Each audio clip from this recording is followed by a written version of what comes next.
Hello दोस्तों, मैं Aryan school business advisor and founder online business workshop.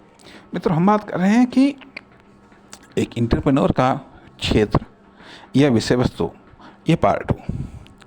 अर्थात यहाँ पर बात आती है, जैसे कि हमने पार्ट 1 में हमने ये बात कही कि एक इंटरप्रेन्योर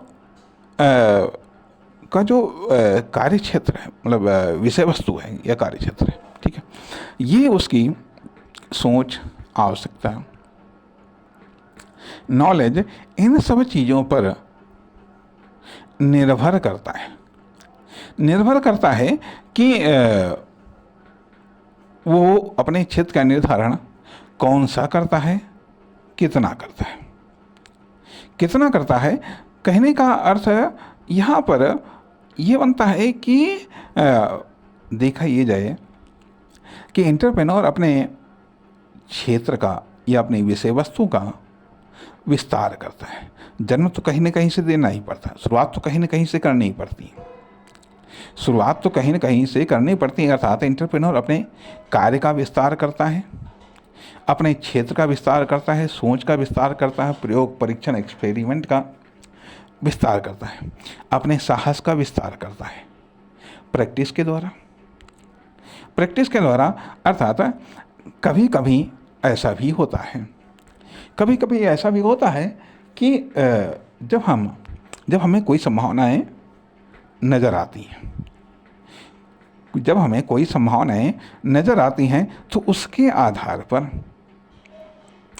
पर हम एक अनुमान लगाते हैं। कभी अनुमान से ज़्यादा रिजल्ट भी मिल जाते हैं या अनुमान से बहुत बेहतर रिजल्ट मिल जाते हैं, और कभी अनुमान से कम भी रिजल्ट मिलते हैं। अर्थात एक इंटरप्रेन्योर के लाइफ में भी मौके और धोखे आते हैं। अर्थात धोखा क्या है? जब संभावनाएं बड़ी दिखाई दें और रिजल्ट कम आए तो वह धोखा है, और मौका वह जब संभावनाएं कम दिखाई दें और रिजल्ट ज़्यादा बेहतर आए तो वह अपने आप में मौका है। अब यह आर्टिफिशियल भी हो सकते हैं, नेचुरल भी हो सकते हैं, ऑटोमेटिक विकसित भी हो सकते हैं। तो अर्थात अब यहाँ पर व्यावसायिक साहस से मतलब यही है कि जब एक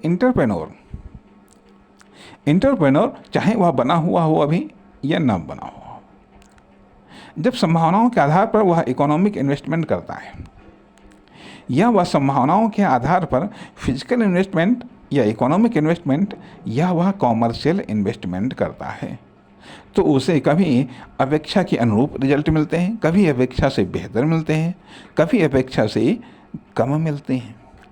अर्थात उसे लॉस और प्रॉफिट के मध्य में उसे अप डाउन करना पड़ता है, या ये कह लीजिएगा सक्सेस और फेलियर के बीच में अप डाउन करना पड़ता है। ये जो फेलियर है, ये जो लॉस है, ये साहस को जन्म देता है। जो फेलियर है या जो लॉस है, ये साहस को जन्म देता है। इस प्रकार से प्रैक्टिस के आधार पर प्रैक्टिस करते, अर्थात बार बार अभ्यास कर किया लीजिएगा, बार बार इन्वेस्टमेंट करते हुए एक एंटरप्रेन्योर अपने क्षेत्र का या अपने कार्य क्षेत्र का या अपनी विषय वस्तु का विस्तार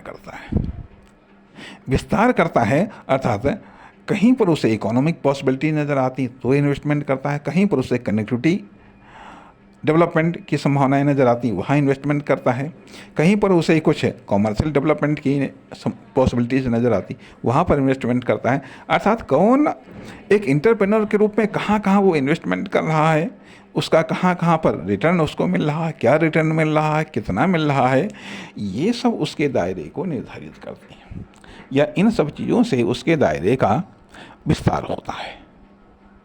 नमस्कार, धन्यवाद।